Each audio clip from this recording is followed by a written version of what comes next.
ஏ எச்சக்கலை நாயே நிஷா, உன்னை செருப்பால அடிப்பண்டே. என்ன யாரடி நீ திட்டுறதுக்கு? நான் யாருக்கு முத்தம் கொடுத்தேன்?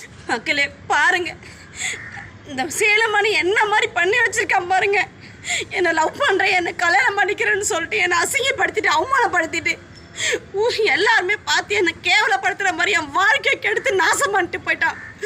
உரம்போக்கு எச்சக்கா நான் நீலாம் நல்லா இருப்பேடா, நீ நாசமாக போனவன இந்த திவ்யா கலாச்சிக்கு வந்து முத்தம் கொடுத்து வச்சிருக்கான். கேட்டால் எதுவுமே இல்லை இல்லைன்னு சொல்கிறான். நாசமாக போனீங்களா ஆக்சுவலாக இதானே என்ன சாவுவேன், அடிப்படைதான் என்ன இப்போ புறம்போக்கு எதுக்கு என் வயிற்று கொட்டிக்கிறேன் எப்படி நான் சி உன்னை போய் நல்லவன் நினச்சேன் பாரு. எல்லாம் கேட்டால் எல்லாத்துக்கும் வீடு எடுக்குன்னு சொல்லிட்டு என்கிட்ட பொய் சொன்னேடா. இப்படி அநியாயமாக என்கிட்ட பொய் சொல்லிட்டு ஏமாத்திட்டு என்ன போயிட்டு நாசமாக போனோம்னா அவளும் உன் கூட வந்து எடுக்கிறதுக்கு நம்பி வரா போரு. அவளும் சி ஒரு ஆள். ஏ எச்சக்கலை நாயே நிஷா, உன்னை செருப்பால அடிப்பண்டே. என்ன யாரடி நீ திட்டுறதுக்கு? நான் யாருக்கு முத்தம் கொடுத்தானா? திவ்யா கலைச்சிக்கு முத்தம் கொடுத்தானா? யாருக்கு முத்தம் கொடுத்தானா? உனக்கு என்னடி?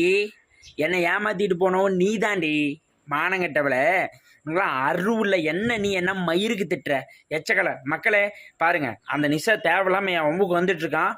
தேவையில்லாமல் வந்து என்னை டிப்ரெஷன் ஆகிக்கிட்டு இருக்கான் மானங்கட்ட அவளை. நிஷா என்னை திட்டத்துக்கு நீ யார்? நான் திவ்யா கலைச்சிக்கு முத்தம் கொடுப்பேன். நான் யாருக்கு வேணாலும் முத்தம் கொடுப்பேன். ரோட்டில் போகிற பிச்சைக்காரிக்கு கூட முத்தம் கொடுப்பேன். உம்மான்னு கொடுப்பேன். நீ யாருடி கேட்க? எச்சக்கலை நாயை என்னை இன்னொரு டைம் திட்டினேன், இதான் லாஸ்ட்டு பார்த்துக்கோ. கிழிச்சி தங்கு வேற எடுத்து விட்ருவோம். மானங்கட்ட கழிச்சடிக்கு பிறந்தது. ஏண்டி உனக்கெல்லாம் வெக்கம் இல்லை, மானம் இல்லை, சூடு சொன்னல, பிஞ்சு போயிடும் பார்த்துக்கோ.